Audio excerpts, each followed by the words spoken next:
और इसी के साथ चलिए अब अगली महत्वपूर्ण खबर का रुख कर लेते हैं और खबरों में आगे बढ़ते हुए अब बात करेंगे देश की आर्थिक राजधानी कहे जाने वाले मुंबई की। जी हां, मुंबई में न्यू इंडिया कोऑपरेटिव बैंक के बाहर ग्राहकों की लंबी कतारें नजर आ रही है। वजह है आरबीआई के एक्शन। दरअसल आरबीआई ने new India cooperative bank Mumbai पर प्रतिबंध लगा दिए हैं। बैंक के कामकाज पर आरबीआई ने रोक लगाते हुए नया लोन देने और पैसे जमा करने पर रोक लगाई है। और आरबीआई के इस फैसले के बाद बैंक के डिपॉजिटर्स की मुसीबत बढ़ चुकी है। ग्राहकों में हड़कंप मच गया है। कस्टमर्स अपना पैसा नहीं निकाल पा रहे हैं और जिन लोगों की जिंदगी भर की कमाई इस बैंक में है वो भी फंसी हुई है। फिलहाल ये प्रतिबंध 6 महीने तक लागू रहेंगे।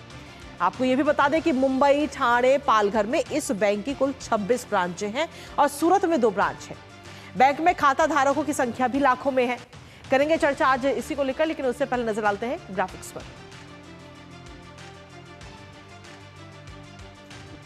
तो जिस तरीके से कई सारे प्रतिबंध इस वक्त इस बैंक पर लगाए गए हैं और ऐसे में कई सारे सवाल खड़े हो रहे हैं कि आखिर जो बैंक बंद होने की वजह वो क्या है, वो भी आपको बता रहे ग्राफिक्स के जरिए। जहां मार्च 2024 में अगर हम देखें तो 22.78 करोड़ का घाटा इस बैंक को हुआ था, न्यू इंडिया कॉर्पोरेशन बैंक के लिए जिसको ये घाटा हुआ। और मार्च 2023 की जब हम बात करते हैं तो 30.75 करोड़ का घाटा बैंक को हुआ। और इन तमाम घाटों को देखते हुए आरबीआई की तरफ से ये एक्शन लिया गया है।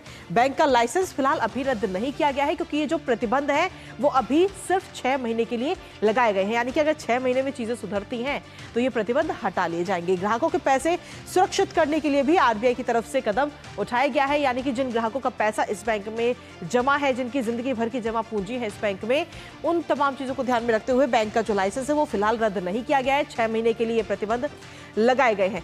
तो और इसी के साथ अगर हम देखें तो बैंक के लाइसेंस फिलहाल अभी रद्द नहीं किया गया है। और इसके साथ ही बैंक बंद होने की वजह क्या है वो भी आपको बता रहे हैं। लोगों में पैसे निकालने की इस वक्त होड़ लगी हुई है। वहां पे ये तस्वीर के जरिए आप देख सकते हैं कि जो तमाम कस्टमर्स हैं, जो ग्राहक हैं, वो वहां पर पहुंचे हुए हैं और लंबी लंबी कतारें देखने को मिल रही हैं। बैंक के बाहर लोगों की लंबी कतारें हैं क्योंकि लोगों को ये लग रहा है कि उनका बैंक जो है उसे बैन कर दिया गया है, वो बंद हो गया। इसलिए हर कोई अपनी जिंदगी भर की जो पूंजी है, जो कमाई है, उसे लेने के लिए बैंक पहुंच रहा है। आरबीआई ने बैंक पर प्रतिबंध लगाए हैं। 6 महीने के लिए प्रतिबंध लगाए गए हैं, खासतौर पर ग्राहकों को ध्यान में रखते हुए कि जिन ग्राहकों का पैसा इस बैंक में जमा है उसको देखते हुए ये प्रतिबंध लगाए गए हैं।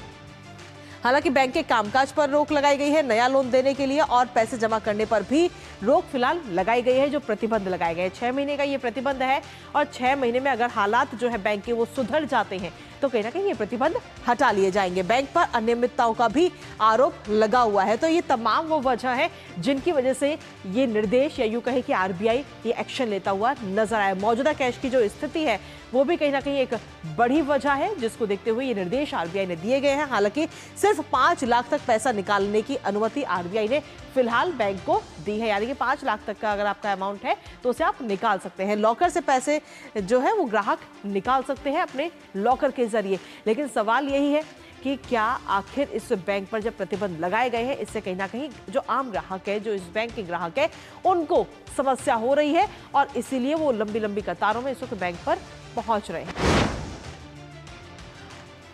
और इसी के साथ जो ग्राहक लगातार वहां पर पहुंच रहे हैं उनकी तरफ से क्या कुछ कहा जा रहा है वो आपको सुनाते हैं।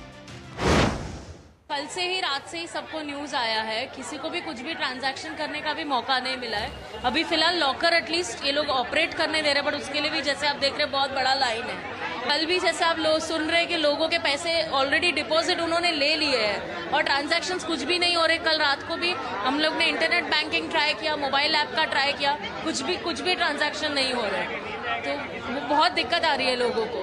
पैसा डाला तो कोई कुछ बोला नहीं। कल डाल के गए पैसा, ये 60,000 डाल के गए, मैं 10,000 डाल, कुछ बोला नहीं। तो बोलना चाहिए ना कि बाबा इसी आगे वाली बात है, कुछ नहीं बोला तो हम अभी क्या कर सकते हैं इनको। हम लोगों का एमडी विमडी है, सब लॉकर में सब है, कुछ कैसे करेंगे।